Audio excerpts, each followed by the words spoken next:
सचिन पायलट की deputy CM पद और प्रदेश कांग्रेस अध्यक्ष पद से छुट्टी हो गई है। बर्खास्तगी के बाद सचिन पायलट का बयान भी सामने आया है ट्वीट के जरिए। उन्होंने ट्विटर पर लिखा है, सत्य को परेशान किया जा सकता है, पराजित नहीं किया जा सकता। इस ट्वीट के बाद सचिन पायलट ने ट्विटर पर अपना बायो भी बदल दिया है।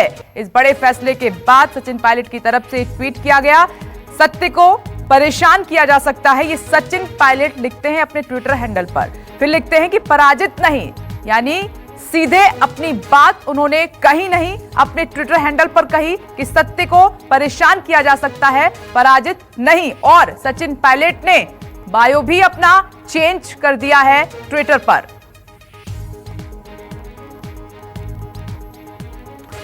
और इस बड़ी खबर पर लगातार बने हुए हैं पॉलिटिकल एडिटर रमन कुमार और साथ ही मेरे सहयोगी केजे श्रीवास्तव भी जुड़े हुए हैं। रमन, सबसे पहले मैं आपका रुख करना चाहूंगी कि कहीं पर भी सचिन पायलट ने अपनी बात नहीं रखी, लेकिन ट्विटर पर एक ऐसी लाइन लिख दी है जिसका बहुत कुछ अर्थ निकलता है।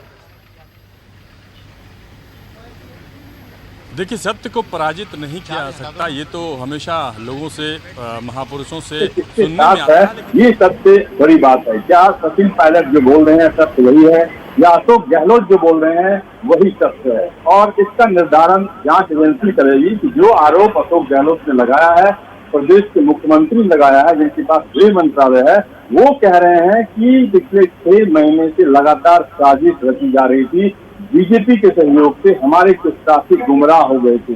हम लगातार कोशिश कर रहे थे इस बात को लेकर कि जो साथी गुमराह हो गए हैं वो वापस हमारे साथ आए, और जो निर्णय आज हमें लेना पड़ा है उससे हमें खुशी नहीं है, क्योंकि मजबूरी में निर्णय लेना पड़ा है। हमने कल भी विधायक दल की बैठक की, आज भी विधायक दल की बैठक की, और इस तरीके से अशोक गहलोत का खुलकर सामने आना कि सचिन पायलट ने आप बैल मुझे मार वाली बात करी है, इससे बिल्कुल साबित होता है कि एक साजिश में कहीं सचिन पायलट फंस तो नहीं गए।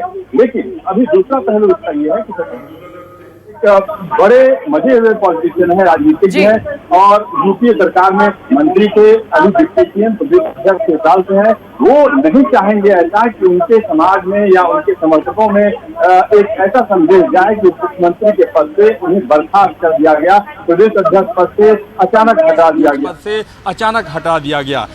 जो आलाकमान से बातचीत होती रही थी, उस बातचीत के बाद भी वो उन्होंने जाना स्वीकार नहीं किया। इसलिए अब इंतजार इस बात का हो रहा है कि सचिन पायलट कुछ देर के बाद हो सकता है कि दिल्ली में प्रेस कॉन्फ्रेंस करें और प्रेस कॉन्फ्रेंस में अपनी पूरी बात बताएं कि जो एलिगेशन उन्होंने लगाया है उस एलिगेशन के पीछे उनके पास सबूत क्या है। जी रमन, आप मेरे साथ बने रहिए। मेरे सहयोगी केजे श्रीवास्तव भी जुड़े हुए हैं। केजे, इस बड़े फैसले के बाद जरा हलचल बताइए, किस तरीके से वहां चल रही है? जी देखिए, यहाँ पर राजनीति का हलचल काफी तेज हो गई है। सचिन पायलट के जो बाहुल्य वाले इलाके जहाँ पर उनका प्रभुत्व है, दौसा, करौली, भरतपुर, अजमेर, भीलवाड़ा, इन सभी इलाकों में तगड़ी सुरक्षा व्यवस्था बढ़ा दी गई है, क्योंकि सचिन पायलट के समर्थक अब सड़कों पर उतरने लगे हैं, थोड़ा बहुत तोड़फोड़ कर रहे हैं, पोस्टर जला रहे हैं। तो ऐसे में कांग्रेस पार्टी बिल्कुल नहीं चाहती सरकार राजस्थान में कि यहाँ की कानूनी व्यवस्था पर इसका असर पड़े, तो ऐसे में यहाँ पर सुरक्षा व्यवस्था बढ़ा दिया गया। ये तो वहाँ वाली बात हुई। लेकिन अब यहाँ पर जो अशोक गहलोत के साथ इस होटल में जितने भी विधायक हैं, उन सबकी नजर इस बात को लेकर है कि शाम को सचिन पायलट प्रेस कॉन्फ्रेंस में यदि करते हैं तो वे किस तरह का फैसला लेते हैं, उनका किस तरह का बयान सामने आता है, यानी कि आगे की रणनीति। क्योंकि उसके बाद जो यहाँ पर विधायक हैं, ऐसा बिल्कुल नहीं है कि ये सभी सचिन पायलट के समर्थक हैं। कई लोग ऐसे हैं जो सचिन पायलट से अब भी सहानुभूति रखते हैं, कांग्रेस पार्टी के साथ है वे, लेकिन सचिन पायलट के रुख का पता नहीं था, इसलिए इस खेमे में यहाँ पर बैठे हुए हैं।